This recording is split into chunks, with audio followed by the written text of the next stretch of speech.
فرمایا سنیں، حضرت ابراہیم علیہ السلام کو وَإِذِ ابْتَلَىٰ إِبْرَاهِيمَ رَبُّهُ بِكَلِمَاتٍ فَأَتَمَّهُنَّ قَالَ إِنِّي جَاعِلُكَ لِلنَّاسِ إِمَامًا۔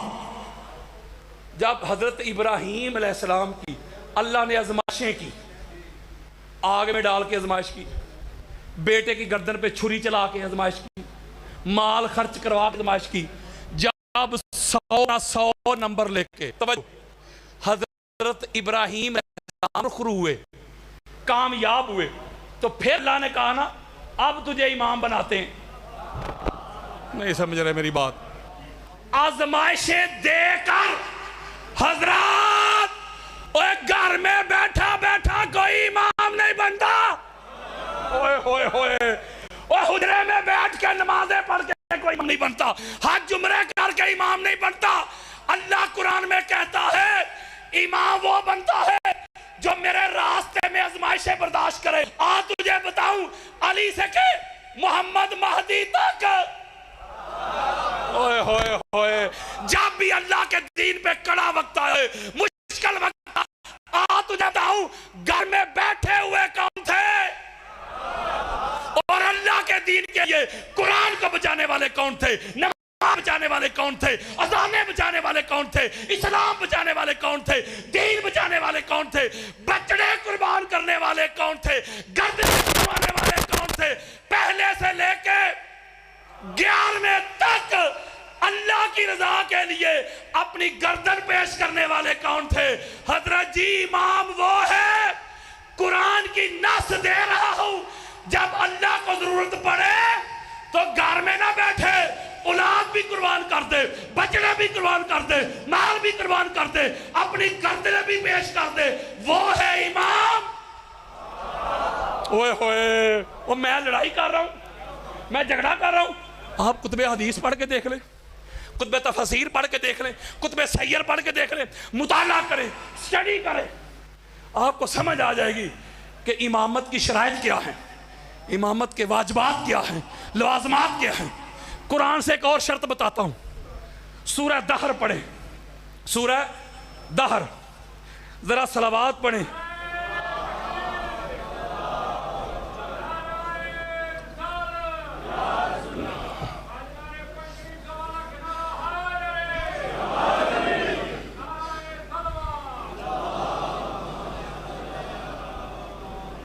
ماشاءاللہ جی علامہ علی ناصر الحسینی حافظہ اللہ تعالی وہ تشریف لائے، ان کو خوش آمدید کہتے ہیں اس جشن میں۔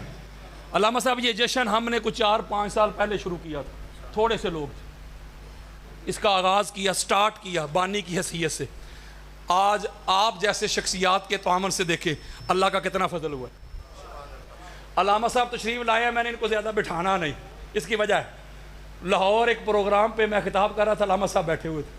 جب میں نے خطاب ختم کیا تو علامہ صاحب اپنے روایتی انداز میں کہتے ہیں کوئی گل نہیں، یاسین پڑھتے پڑھتے بندہ لیٹ تے ہو ہی جاندہ نا، تو لہٰذا آج لیٹ نہیں کرنا۔ میں نے لائٹ بند میں اپنے حصے کا کام کیا، لائٹ بند میں، لائٹ بند تھی، میں نے کہا چلو علامہ صاحب آئیں گے، ان کو بیٹھا ہوا مجمع ملے۔ اللہ تعالیٰ آپ کو سلامت رکھے، صلوات پڑھیں۔ بس یہ چند منٹوں کی حاضری رہ گئی۔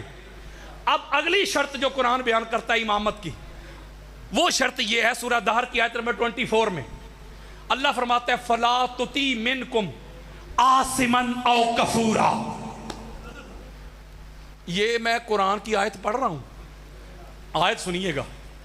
اللہ کہتا ہے حضرات خبردار، اس کی اطاعت نہیں کرنی، اسے امام نہیں ماننا، اسے رہبر نہیں ماننا، اسے پیشوا نہیں ماننا، اسے ہادی نہیں ماننا، اسے مہدی نہیں ماننا۔ مولا کسے فرمایا؟ جو گناہ کر چکا ہو یا کافر رہ چکا ہو۔ ہوئے ہوئے ہوئے ہوئے ہوئے ہوئے اللہ کا قرآن دے رہا ہوں یار۔ اللہ کہتا ہے خبردار، وہ امام نہیں۔ کون مولا؟ جو گناہ کر چکا ہو یا کافر کافر۔ اچھا میری بات توجہ کے ساتھ یہ سنیں، سماعت کریں۔ اگر آپ کتب اہل سنت کا مطالعہ کریں، اسٹڈی کریں، الاستیاب پڑھیں، عزدالغابہ پڑھیں، طبقات ابن سعد پڑھیں، امادالدین ابن کثیر کے البدایہ والنہایہ پڑھیں، تاریخ طبری پڑھیں، ابن خلدون پڑھیں، ابن حشام پڑھیں، سینکڑوں کتب اہل سنت کا مطالعہ کریں، سٹڈی کریں۔ ابھی کچھ لوگ ایسے تھے، آقا علیہ السلام نے بعثت کا اعلان نہیں فرمایا، اعلان نہیں کیا، نبی تو تھے نا، علی اور نبی تو تب بھی تھے جب نہ تب تھا نہ کب تھا۔ یہ اعلان کیا ہے 40 سال کی عمر میں، تو ابھی حضور نے اعلان نہیں فرمایا۔ کچھ لوگ ایسے تھے، انہوں نے گناہ بھی کر لیے، یعنی شرابیں بھی پی لیں۔ لالا موسیٰ میں شراب پینا حلال ہے، میرا خیال ثواب ہے، ثواب گناہ بولو یار کی ہو گیا جی، یعنی انہوں نے شراب بھی پی لی، چوری چکاری بھی، دیگر معاملات بھی ہوتے رہے۔ بعد میں جب آقا علیہ السلام نے بعثت کا اعلان کر دیا، انہوں نے گناہ چھوڑ دیے، توبہ کر لی، کلمہ پڑھ کے مسلمان ہو گئے۔ بولو یار، اگر تو اللہ کنڈیشن لگاتا، کوئی ساتھ اضافت بیان کرتا، شرط لگاتا، تو اللہ یوں کہتا کہ حبیب مکرم جنہوں نے اعلان نبوت سے پہلے کوئی گناہ کیا یا کفر شرک میں زندگی گزاری، وہ چونکہ اعلان سے پہلے تھا، اب انہوں نے کلمہ پڑھ کے وہ مسلمان ہو گئے ہیں، لہذا وہ بھی امام ہو سکتے ہیں۔ پر اللہ نے بات کی ایبسلوٹ، اللہ نے بات کی مطلق۔ حضرات، اللہ نے کہا جو بعثت کے اعلان سے پہلے بھی گناہ کر چکے ہو، کفر میں زندگی گزار چکے ہو، شرک میں زندگی گزار چکے ہو، اعلان نبوت سے پہلے گناہ کرنے والے بھی امام نہیں بن سکتے۔ واہ قربان جاؤں مولوی تیری عقل پہ، تیری سمجھ پہ، اِنَّ لِلَّهِ پڑھوں، تو ان کو امام بنائے بیٹھا ہے جو اعلان نبوت سے پہلے نہیں، اعلان نبوت کے بعد بھی لات منات کے آگے بڑھے رہے۔ اوئے ہوئے ہوئے، یارو جو بعثت کے اعلان کے بعد بھی لات منات کے آگے پڑے رہے، تو ان کو امام بنائے بیٹھا ہے۔ اچھا یار، ایک بڑی خاص بات ہے، نہ لڑائی نہ جھگڑا۔ ہمارے اہل سنت میں کتابیں لکھی گئی ہیں، 20 کتابیں لکھی گئی ہیں شخصیات پہ، ہر ایک بندے کا نام، اس کا نام، اس کے باپ کا نام، اس کی ماں کا نام، اس کے قبیلہ کا نام، کب کلمہ پڑھا، کب مسلمان ہوا، اسلام لانے سے پہلے کیا تھا، سارا کچھ لکھا ہوا۔ الاستیاب پڑھ کے دیکھ لیں، عزدالغابہ پڑھ کے دیکھ لیں، 5 سے 6 ہزار بڑی شخصیات کے سارے احوال لکھے ہوئے، ایک ایک بندے کا نام۔ نہیں سمجھ رہے؟ آپ ایسا کریں، کتب حدیث کھول لیں، کتب تفاسیر کھول لیں، نسب پہ لکھی جانے والی کتابیں کھول لیں، ایک ایک بندے کا نام لکھا ہوا ہے، اس کا نام، اس کی ماں کا نام، اس کے باپ کا نام، اعلان نبوت سے پہلے کیا کیا کرتا رہا، بعد میں کیا کیا کرتا رہا۔ حضرات، اوے لالا موسیٰ والو، کتب اہل سنت کی سٹڈی کرو، مطالعہ کرو، غوطہ زنی کرو، سینہ چوڑا کر کے کہہ رہا ہوں، جو اللہ نے قرآن میں امامت کی شرائط بیان کی ہے، جو واجبات بیان کیے ہیں، جو لوازمات بیان کیے ہیں، جو اس کی ٹرمز اینڈ کنڈیشنز بیان کی ہے، اگر تجھے 14 کے علاوہ کوئی 15واں نظر آئے تو مجھے بتانا۔ اوئے ہوئے ہوئے ہوئے ہوئے، اس کا مطلب ہے یہ اللہ کے بنائے ہوئے ہیں، اور یہ آخری نقطہ، آخری شرط، اور آپ سے اجازت آخری۔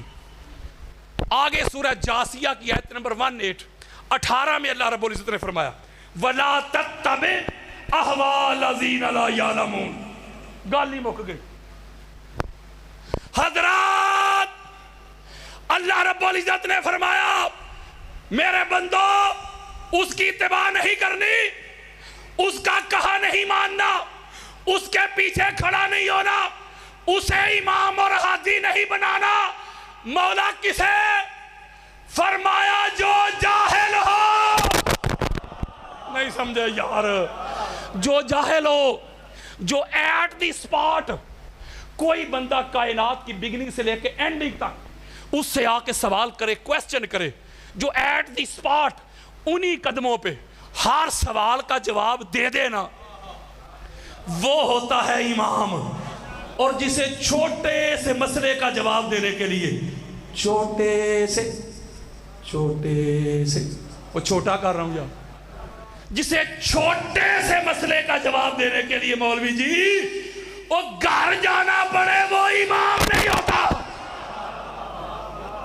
امامت کی شرط ہے علم، نالج، فہم، ادراک، شعور، حکمت. یہ جس کے پاس ہوگی وہ امام بنے گا. آپ بتاؤں تجھے اس گھر کے بچے اور بچیاں بھی عالمہ غیر معلمہ ہیں. وہ یارو جبریل تو اس گھر سے آ کے ٹیوشن لیتا ہے. جبریل تو اس گھر کے بچوں کا نوکر ہے. تو جتنی بھی امامت کی ٹرمز اینڈ کنڈیشن ہیں، بلکہ حضرت ابو طفیل روایت کرتے آخری حدیث رضی اللہ تعالیٰ عنہ، عامر ابن واصلہ، یہ آخری صحابی ہیں حضور کے. آخری سے مراد یہ ہے کہ یہ کائنات میں حضور کے صحابہ میں جو اینڈ تک زندہ رہے نا 110 ہجری تک، وہ حضرت عامر ابن واصلہ، حضرت ابو طفیل تھے.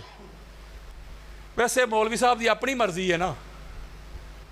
وہ صحابہ کے نام پہ سیمینار کرنے والوں، صحابہ کے نام پہ مساجد کے نام رکھنے والوں، مدارس کے نام رکھنے والوں، بیٹوں کے پوتوں کے نام رکھنے والوں، رکھو، ہم کب روکتے ہیں. لیکن تم کو ابو طفیل کیوں نظر نہیں آتے؟ تم کو میسم تمار کیوں نظر نہیں آتے؟ تم کو حجر ابن عدی کیوں نظر نہیں آتے؟ تم کو حضرت عمار کیوں نظر نہیں آتے؟ حضرت مقداد کیوں نظر نہیں آتے؟ حضرت حذیفہ بن یمان کیوں نظر نہیں آتے؟ حضرت ابو ذر کیوں نظر نہیں آتے؟ حضرت سلمان کیوں نظر نہیں آتے؟ حضرت بلال کیوں نظر نہیں آتے؟ عبداللہ ابن عباس کیوں نظر نہیں آتے؟ ابو سعید خدری کیوں نظر نہیں آتے؟ یہ اس لیے نظر نہیں آتے. حضرت جابر بن عبداللہ انصاری کیوں نظر نہیں آتے؟ یہ اس لیے نظر نہیں آتے مولوی جی، نبی کے صحابی تھے، علی کے غلام تھے. اور یار ہے تے کوئی گل نہ ہوئی کہ صحابہ بھی تیری مرضی دے تے ماما بھی تیری مرضی دیا، اے وچوں نہ مان. سب سے پہلے یہ بات سمجھ لیں کہ قرآن کن پہ نازل ہوا ہے؟ حضور پہ. اور بولو یار، حضور پہ نازل ہوا ہے. جو کسی اور کے بارے میں سوچے کافر. حضور آخری نبی ہیں. قرآن فقط حضور پہ نازل ہوا ہے. یہ سمجھیں گے تو آگے پتہ چلے گا علی کسے کہتے ہیں. قرآن نازل ہوا ہے حضور پہ. کن پہ؟ حضرت ابو طفیل کہتے ہیں کہ ایسے ممبر لگا ہے، سارے صحابہ بیٹھے ہوئے، مولا علی علیہ السلام ممبر کے اوپر جلوہ فروز ہوئے اور کہتے ہیں سلونی عن کتاب اللہ فَإِنَّهُ لَيْسَ مِنْ يَاتِ اللَّهِ وَقَدْ عَرَفْتُ بِلَيْلِ نَزَلَتْ أَمْ بِنْهَارٍ فِي سَهْلٍ أَمْ فِي جَبَلٍ. اے علی کے منکرو، کانوں کی کھڑکیاں کھول کے سنو، آنکھوں سے حسد، بغض، عناد، کینہ، عداوت کے پردے ہٹا کے سنو، ایک حیدری کی للکار سنو. حضرت ابو طفیل کہتے ہیں مولا علی علیہ السلام برسر ممبر یہ اعلان کر رہے تھے، لوگو آؤ اللہ کی کتاب قرآن سے جو پوچھنا چاہتے ہو پوچھ لو علی سے. قرآن کی ایک آیت ایسی نہیں جس کا علی کو علم نہ ہو. جو رات کو نازل ہوئی علی اسے بھی جانتا ہے، جو دن میں نازل ہوئی علی اسے بھی جانتا ہے، جو پہاڑ پہ نازل ہوئی علی اسے بھی جانتا ہے، جو میدان پہ نازل ہوئی علی اسے بھی جانتا ہے، جو کس کے لیے نازل ہوئی علی اسے بھی جانتا ہے. اوئے ہوئے ہوئے ہوئے ہوئے. عالم من بعدی علی ابن ابی طالب، تاجدار کائنات کے بعد جو سب سے بڑا عالم ہے اس کا نام علی ابن ابی طالب ہے. اس لیے آج کے دن آقا علیہ السلام نے اور اللہ نے تاجدار کائنات پہ نبوت کو ختم کر دیا اور علی ابن ابی طالب علیہ السلام پہ امامت کا آغاز کر دیا. دو طبقے ہیں نا ہمارے ہاں زیادہ بڑے امت مسلمہ میں، ایک اہل سنت قبلہ قدم چوم رہا ہوں، دوسرے اہل حدیث. یار اہل سنت کا کیا مطلب ہے؟ حضور کی سنت والے. اہل حدیث حضور کی حدیث والے. اہل حدیث سے پوچھو کہتے نہیں حدیث جو ساڑھے کول ہے، سانو کی لوڑ ہے کسے امام دی، قرآن ساڑھے کول، حدیث ساڑھے کول. اسیاں حدیث والے، اہل حدیث. تو سنی اہل سنت، حضور کی سنت والے. حدیث کہتے ہیں جو حضور نے اللہ والی زبان سے ارشاد فرمایا، یہ ہے حدیث. اور جسے پریکٹیکل کر کے دکھایا، پریکٹیکل کر کے دکھایا، وہ ہے سنت. یار ایکٹ سنت. What is the definition of sunnah? The act of the holy prophet حضرت محمد peace be upon him, that is called sunnah. جو آقا علیہ السلام نے عمل کیا وہ سنت ہے. ٹھیک ہو گیا. یعنی فرض کرے حضور میں صلو اور نماز پڑھو، یہ کیا ہے؟ حدیث. کما رأیتمونی اصلی، جیسے مجھے پڑھتا دیکھتے ہو، مجھے دیکھو. اس طرح پڑھو. اب جو حضور کو دیکھ کے پڑھتا ہے یہ ہے سنت. چلو بخاری مسلم میں روایت ہے حضرت خالد بن ولید وہ بھی پاس بیٹھے ہوئے تھے, حضور کی بارگاہ میں گو کا گوشت پیش کیا گیا. گو حضور علیہ السلام نے تناول نہیں فرمایا, کراہت اختیار کی, ناپسند کیا, نہیں کھایا. پاس حضرت خالد بن ولید بیٹھے, انہوں نے کھا لیا. اپنی اپنی نہیں, اپنی اپنی سوچ ہے نا, اپنا اپنا ایمان ہے نا. کہ نبی کسی کو ناپسند کر دے تو آپ پسند کر لیں. میں کوئی لڑائی کر رہا ہوں یار. آقا علیہ السلام نے خود تناول نہیں فرمایا, خالد بن ولید نے پاس بیٹھے ہوئے کھا لیا, ان کو نہیں روکا. پتہ چلا گو کا گوشت کھانا حرام نہیں لیکن سنت بھی نہیں. سنت کب بنتا جب حضور تناول فرماتے. یہ سنت اور حدیث میں فرق بتا رہا ہوں, یہ میں مختصر کرنے لگا ہوں. یہ جو غدیر ہے نا, اوئے ہوئے قبلہ آپ کی نظر کرنا ہے یہ جملہ میں نے, یہ جو غدیر ہے یہ نہ فقط حدیث ہے اور نہ فقط سنت ہے. نہیں سمجھے؟ اگر حدیث ہوتی تو حضور علیہ السلام صحابہ کو اکٹھا کرتے اور کہہ دیتے من کنت مولا ہو فعلی مولا, میرے صحابی ہو جس کا میں مولا اس کا علی مولا, گل مک جاندی. یہ ہوتی حدیث. حضور نے ایسے تو نہیں کیا. ہسٹری کا سب سے بلند ممبر لگایا گیا, بولو ممبر لگایا گیا, پھر اس کے اوپر تشریف فرما ہوئے, حضرت بلال سے اذان کہلوائی گئی, سارے جمع ہوئے, اکٹھے ہوئے, ٹوٹل کلہم all companion of the holy prophet, سارے اکٹھے ہوئے. حضور علیہ السلام نے اپنے ساتھ علی علیہ السلام کو اپنے ساتھ کھڑا کیا, ہاتھ پکڑ کے ایسے بلند کیے. میرا خیال ہے یہ حضور علیہ السلام جو مولا علی علیہ السلام کے ہاتھ پکڑ کے ایسے بلند کر رہے ہیں, یہ میرا خیال حدیث ہے. بولو کی ہویا یار, سنت ہے. یعنی یہ ہاتھ جو بلند کر رہے ہیں یہ عمل ہے نا آقا علیہ السلام کا یار, یہ ایکٹ ہے نا آقا علیہ السلام کا, حدیث تو نہیں. یہ سنت ہے, سنت کو چھوڑ نہیں رہے, ہاتھ پکڑے ہوئے اسی طرح. اب صحابہ کی طرف چہرہ کر کے ہن حدیث سنو. اوئے ہوئے, دو ہی بڑے مسلک ہیں ہمارے پاس, ایک اہل سنت کا کلیم کرنے والے, ہم حضور کی سنت والے, دوسرے حضور کی حدیث کا دعویٰ کرنے والے. حضرات آخری لائن پہ بات ختم کرنے لگا ہوں. میرے آقا نے علی علیہ السلام کے دونوں ہاتھ پکڑ کے بلند کر کے یہ سنت فراہم کی, اور زبان سے من کنت مولا ہو فہذا علی مولا کہہ کے حدیث ارشاد فرمائی, اور دنیا میں میسج پہنچا دیا. میری امت میں ایک طبقہ ہوگا وہ کہیں گے ہم سنت والے ہیں. میرے آقا نے فرمایا سنیو, اوے سنیو, اگر سنی ہو تو سنت سمجھ کے علی کو آقا مان لو, علی کو مالک مان لو, علی کو مولا مان لو. دوسرا طبقہ اہل حدیث, اوے اہل حدیث ہو, اگر اہل حدیث ہو, حدیث سمجھ گئے, علی کو مولا مان لو, علی کو مالک مان لو, علی کو آقا مان لو. پتہ چلا حضرت جی, جو علی ولی اللہ کا منکر بن جائے, جو ولایت علی کا منکر بن جائے, جو علی کو آقا نہ مانے, جو علی کو مولا نہ مانے, جو علی کو مالک نہ مانے, جس طرح حضور ہے اس طرح نہ مانے, جو علی ولی اللہ کا منکر ہے, نہ اہل سنت رہتا ہے نہ اہل حدیث رہتا ہے. نعرہ حیدری.